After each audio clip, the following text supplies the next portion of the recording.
তিনি বলতেছে গো আব্বাজান আপনি এই মাটি নিয়ে কেন কান্না করতেছেন বলুন না। আমার নবীজি বলছে বিটি ফাতেমা বেটি ফাতেমা এই মাটি নিয়ে আমি কান্না করতেছি বিটি ও বিটি যেদিন ইমামে হোসাইন কারবালাতে শহীদ হয়ে যাবে ও গো বিটি এই মাটিগুলো রক্ত লালে লাল হয়ে যাবে। এই মাটিগুলো আপনি কাকে দিবেন বলুন না, কার কাছে রাখবেন বলুন না। আমার নবীজি গায়বের সংবাদদাতা নবী তিনি বলছে বিটি ফাতেমা এই মাটিগুলো কাকে দিব সেটাই আমি ভাবনা করতেছি। খাতুনে জান্নাত তিনি বলছে বলো আব্বাজান এই মাটিগুলো আমার হাতে দিয়ে দিন আমি সুন্দর করে যত্ন করে রেখে দেব। খাতুনে জান্নাত মা ফাতেমা রাদিয়াল্লাহু তাআলা আনহা তিনি বেরাদার চোখের পানি ফেলায় বলছে বলে আব্বা গো আবার বেটাও ইমামে হোসাইন কারবালাতে শহীদ হয়ে যাবে ও গো আব্বা জানো আমি তো সইতে পারি না গো আব্বা ও গো আব্বা জান আপনি মাটিগুলো আমাকে দিয়ে দিন একটা বোতলের ভিতরে যত্ন করে রেখে দেব। আমার নবীজি বলতে বিটি ফাতেমা এই মাটির অধিকার তুমি হতে পারো না বেটি।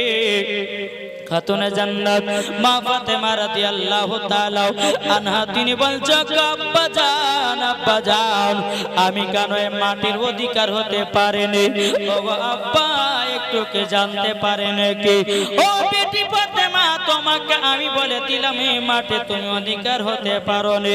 খাতুনে জান্নাত বলছে বলে আব্বাজান আব্বাজান তাইলে মাটি গুলো আমার স্বামীকে দিয়ে দিন। আমার নবীজি বলছে বিটি ফাতেমা এই মাটির অধিকার আমার আলীও হতে পারেনি। খাতুনে জান্নাত তিনি বলতেছে বলো গো আমার আব্বাজান তাইলে আমার বাবা ইমাম হাসানকে মাটি গুলো দিয়ে দিন। বলে বেটি না ইমাম হাসান মাটির অধিকার হতে পারে না পারে না পারে না। বাবা দি খাতুনে জান্নাত বলছে আব্বা ও গো আব্বা জানো এই মাটি গুলো আপনার কাছে রেখে দিন।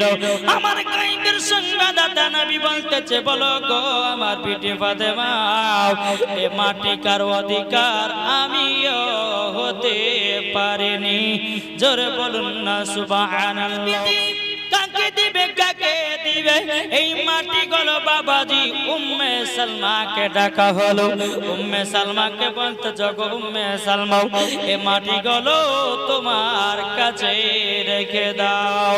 উম্মে সালমা বলছে গো নবীজি এই মাটি গুলো কিসের জন্য রাখবো এই মাটির কি এমন গুণ আছে যে যত্ন করে রাখতে হবে। আমার নবীজি চোখের পানি ফেলায় বলতে উম্মে সালমা এই দেখো আমার কোলে দেখো না ইমামে হোসাইন আছে।